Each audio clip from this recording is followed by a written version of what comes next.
मेरे जी दोस्तों, आप सबको NAQ TV4 पर खुश आमदीद। मेरे जी दोस्तों,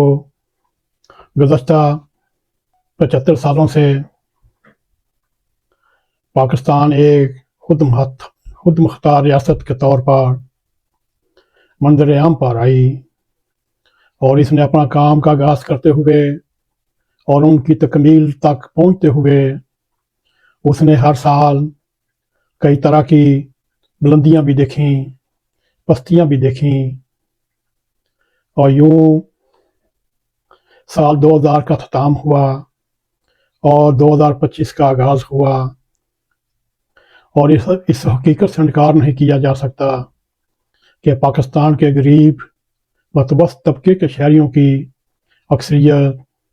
चक्की में पिस चुकी है और पिस पिस कर अपनी मादी बर्दाश्त की आखिरी हदों को पहुंच चुकी है। इस वक्त मुल्क में सियासी तकसीम अपने अरूज पर है, सियासी नफरत अपने अरूज पर है और बेइंसाफ़ी भी अपने अरूज पर है,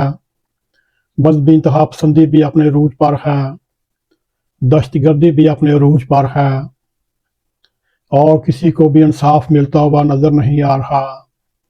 चाहे वो सिविल अदालतें हों, सेशंस कोर्ट हों, चाहे वो हाई कोर्ट हों, हत्ता कि सुप्रीम कोर्ट भी इसमें मुलवस है। ये एक तवील बहस हो सकती है। अगर अमन अमान की सूरत हाल देखा जाए तो इस साल भी पाकिस्तान में सैकड़ों की तादाद में बेगुनाह शहरी हलाकत की और दहशतगर्दी और मजहबी इंतहा पसंदी के हाथों हलाक हो चुके हैं। अगर सिर्फ सरकारी इदारों शुमार के मुताबिक इस साल मुख्तलिफ इंतहा पसंद कुव्वतें, दहशतगर्द, लैदगी पसंद तंजीमें और ममनुआ दहशतगर्द तंजीमों के दहशतगर्दाना हमलों में सिक्योरिटी फोर्सेस ने अपने बहुत से जवान ऑफिसर समेत 1000 के करीब शहादत के रुतबे पर पहुंचे। मेरे जी दोस्तों, ये तादाद सिर्फ 2024 की है जो सिक्योरिटी एहलकारों पर मुश्तमिल है। और अगर ये भी देखा जाए पाकिस्तानी सिक्योरिटी दस्तों के हाथों इस साल मजमूई तौर पर 900 के करीब दहशतगर्द खारजी मारे जा चुके हैं और वहाँ बरस गुज़श्ता निसफ अशरे के सबसे ज़्यादा पाकिस्तान की हलाकतें इस साल हुई। दहशतगर्दी हो, मुख्तलिफ तरह के महलक जराइम हों, ट्रैफिक हादसात हों, इस साल पाकिस्तान में जितने भी शहरी हलाक हुए उनकी मजमूई तादाद कहीं ज़्यादा इन पाकिस्तानियों से ज़्यादा है जो अपना वतन छोड़कर या तो कानूनी या गैर कानूनी तर्क वतन करके फिर इंसानों की स्मगलिंग करने वाले जराइम पेशा ग्रोहों के हाथों चढ़कर अपने लिए बैरून मुल्क बेहतरीन समाजी इक़्तिसादी आने वाली वक़्त के लिए पाकिस्तान से हिजरत की, पाकिस्तान में रहने वाले वतन को खैरबाज कहने वाले अपने मुल्क के बशिंदों को बहुत बड़ी तादाद इन मुश्किलात से और शिकायत करती नज़र आती है और जिनमें रहते हुए पाकिस्तानियों के बकौल गुजारा करना इंतहाई मुश्किल है। ऐसे पाकिस्तानी रियासत वतन में महंगाई, बेरोज़गारी, रिश्वतखोरी, अकरबा परवरी, समाजी नाइंसाफ़ी और मजहबी इंतहा पसंदी और दीगर सियासी मसाइल का मतवातर के साथ जिक्र करते सुनाई देते हैं। अगर ऐसे ही इंतहाई गैर मुतमीन पाकिस्तानियों का ये भी कहना है पाकिस्तान ने हमें क्या दिया, मगर इधर हमारा ये सवाल है उन्होंने पाकिस्तान को क्या दिया। बात यह है पाकिस्तान ने अपने अवाम को वही कुछ दिया जो इसे उनसे मिलता है। पाकिस्तान को पाकिस्तानियों का ही है। कोई भी मुल्क सिर्फ कोई खाली ज़मीन या जगह नहीं होता, वो अपने अवाम से तश्कील पाता है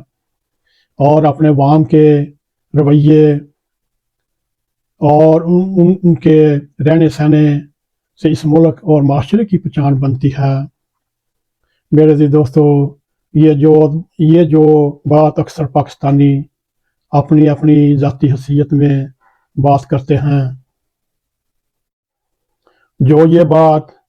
اکثر پاکستانی اپنی اپنی ذاتی حیثیت سے تسلیم نہیں کرتے، وہ یہ ہے اگر پاکستان میں رشوت خوری ایک بہت بڑا مسئلہ ہے تو اس کے لیے پاکستانی باشندے باصیت مجموعی رشوت لیتے ہیں اور دیتے ہیں۔ سرکاری دفاتر سے لے کر پولیس تک ہر شعبے میں رشوت دی جاتی ہے۔ اس کی وجہ یہ ہو سکتی ہے، ہر اوسطاً عام آدمی یہ سوچتا ہے ملک سے رشوت ختم ہونا چاہیے، لیکن بحث کیا دینے سے رشوت ختم نہیں ہوتی، اور یا اس کے کیلے سے رشوت لینے یا نہ دینے سے یہ معاشرہ صاف و کلین نہیں ہوتا۔ اس لیے بہتر ہے کہ خود ہمارے دفتری بابو تھانوں کے سینکڑوں چکر لگانے سے بچایا جا سکتا ہے، اور اپنے کسی کیس یا فائل کو پہیے بھی لگوانا چاہتے ہیں۔ یہی وہ سب سے بڑا فرق ہے جو اجتماعی حوالے سے ایماندار دیانتدار معاشروں میں سب سے بڑا فیصلہ ہوتا ہے، اور یہ فیصلہ کن تفریق کی وجہ سے بنتا ہے۔ ایک طرح کے معاشرے میں یہ لوگ کہتے ہیں پورے معاشرے کو درست کرنے کے ذمہ دار ہم نہیں، اپنے ضمیر کے سامنے صرف اپنے مال کے لیے جواب دہ ہیں۔ ایسے معاشرے اجتماعی طور پر انصاف پسند ہونا ان کے شہریوں کی انفرادی انصاف پسندی ہی جنم لیتی ہے۔ میرے عزیز دوستو، اب جب کہ سال 2025 کا پہلا سورج طلوع ہو چکا ہے، اور یہ ایک بار پھر ہمیں یہ بھی سوچنا پڑے گا اس سے قطع نظر وہ پاکستان سے کیا چاہتے ہیں، خود پاکستان ان سے کیا چاہتا ہے۔ آج کا پاکستان جیتا جاگتا ہر لمحے دل کی طرح دھڑکنے والا ملک ہے۔ آج کا پاکستان اگر صرف ایک بار ایک ہی بات میں تمام پاکستانیوں سے مخاطب ہو کر کچھ کہنا چاہتا ہے تو وہ شاید صرف یہ درخواست کرتا ہے، تم مجھ سے ہو، میں تم سے ہوں، تم کیا تمہارے اور اپنے آنے والے وقت کے لیے اپنے قول و فعل کا تصداد ختم کر سکتے ہیں۔ میرے عزیز دوستو، یہ پاکستان کی درخواست ہے،